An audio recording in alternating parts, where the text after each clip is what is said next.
एक बिजनेसमैन था। वो बहुत बुद्धिमान था। उसका आईक्यू लेवल किसी बड़े वैज्ञानिक जितना था। लेकिन ये बिजनेसमैन अपनी बुद्धि पर, अपनी होशियारी पर बहुत घमंड करता था। इतना घमंड कि वो सामने वालों को अपने आगे कुछ समझता ही नहीं था। जब भी वो किसी व्यक्ति से बात करता तो उसके शब्दों में, उसके व्यवहार में, उसकी बॉडी लैंग्वेज में घमंड साफ साफ दिखाई देता था। उसके ऐसे बातों और आचरण से सामने वाले लोग दुखी हो जाते थे, लेकिन उसे इस बात का कोई फर्क नहीं पड़ता था। उसका बिजनेस अच्छा चलता था, फिर भी वो हमेशा दिमाग लगाकर इस बात की फिराक में रहता था कि कैसे वो कम से कम समय में बेशुमार दौलत कमा पाए।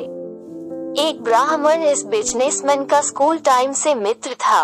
ब्राह्मण भी समझदारी में कुछ कम ना था, लेकिन इस ब्राह्मण ने अपनी बुद्धि को भगवान की भक्ति और धर्म ग्रंथों को पढ़ने में लगा दिया था।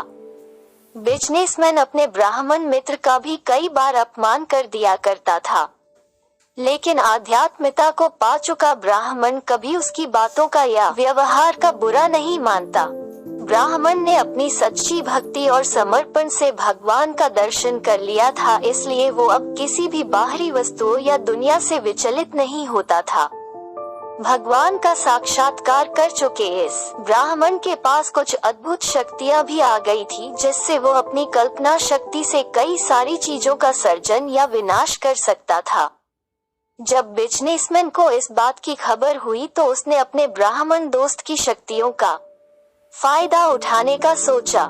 बिजनेसमैन तुरंत अपने मित्र ब्राह्मण के पास पहुंचा और किसी तरह से अपने दोस्त से अपने लिए कई सारे पैसे सर्जन करवा सके, इसके लिए युक्ति करने लगा।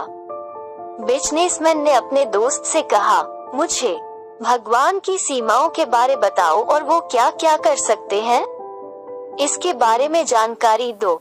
ब्राह्मण बोला, मेरे भगवान की कोई सीमा ही नहीं है। वो जो कर सकते हैं वो कोई नहीं कर सकता।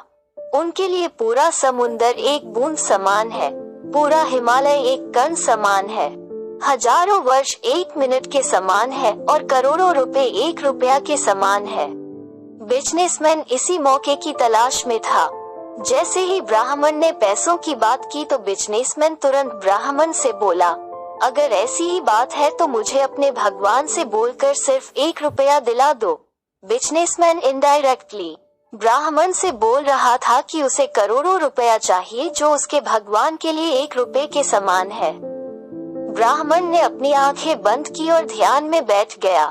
कुछ सेकंड बाद ब्राह्मण ने आंखें खोली और अपने बिजनेसमैन मित्र से बोला, भगवान तुम्हें 1 रुपया देने के लिए तैयार है, बस उन्होंने तुम्हें सिर्फ 1 मिनट इंतजार करने के लिए कहा है।